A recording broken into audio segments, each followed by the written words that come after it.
Day of the election, and Josh Thayer, the lead engineer on Narwhal, which was a code name for the massive data architecture that underlined the campaign's whole digital operation, was going down. Multiple servers had gone out earlier that day. They had lost databases and their East Coast servers and their memory caches too. Everything was breaking at exactly the wrong time, and they had to fix it right that second, or everything was lost. They actually did get it done, but it wasn't happening on the day of the election. I sort of lied about that. That was on October 21st, and it was a war game.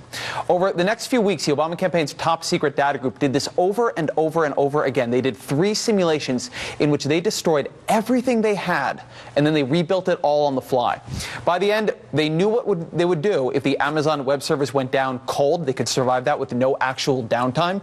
They knew what to do if Sandy wiped out their entire East Coast digital infrastructure. They had a hot backup that could reconstruct all their operations on the West Coast with the touch of a button. This was the seriousness with which the Obama campaign took their data operation. And on Election Day, as the Romney campaign's Orca system, so-called because the Orca is the only thing that hunts the narwhal, as Orca went belly up on the beach, the Obama campaign system actually, hey, look at that, worked.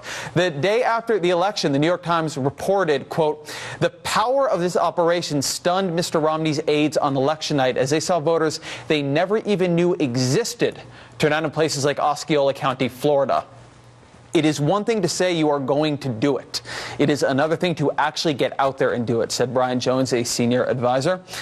At the end of the day, the Obama campaign's Get Out the Vote team registered 1.8 million new voters by knocking on doors. It registered another 1.1 million through online campaigns, including a groundbreaking Facebook app, which deserves a special word here because it genuinely might reshape how campaigns are run going forward. Time Magazine's Michael Shearer writes, in the final weeks before Election Day, a scary statistic emerged from the databases at Barack Obama's Chicago headquarters. Half the campaign's targeted swing state voters under age 29, half had no listed phone number. They lived in the cellular shadows, effectively immune to traditional get-out-the-vote efforts. This Facebook app was the Obama campaign's answer to that very, very new problem. The more than 1 million Obama backers who signed up for the app gave the campaign permission to look at their Facebook friend list. In an instant, the campaign had a way to see the hidden young voters. Obama campaign manager Jim Messina explained how it worked during an interview with Politico on Tuesday. We said to you, Mike, here are 5 friends of yours that we think are undecided in this race. Click here to send them a piece of viral content. Click here to send them a fact sheet. Click here to ask them to support the president.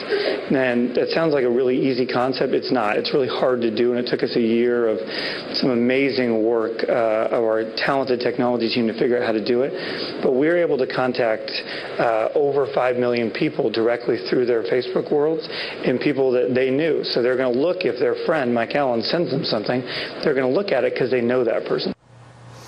In the end, more than 600,000 supporters made more than 5 million contacts through the system. 5 million.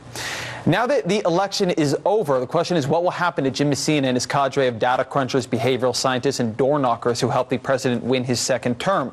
Messina explains what he thinks will happen next. People just spent 5 years winning 2 presidential elections together.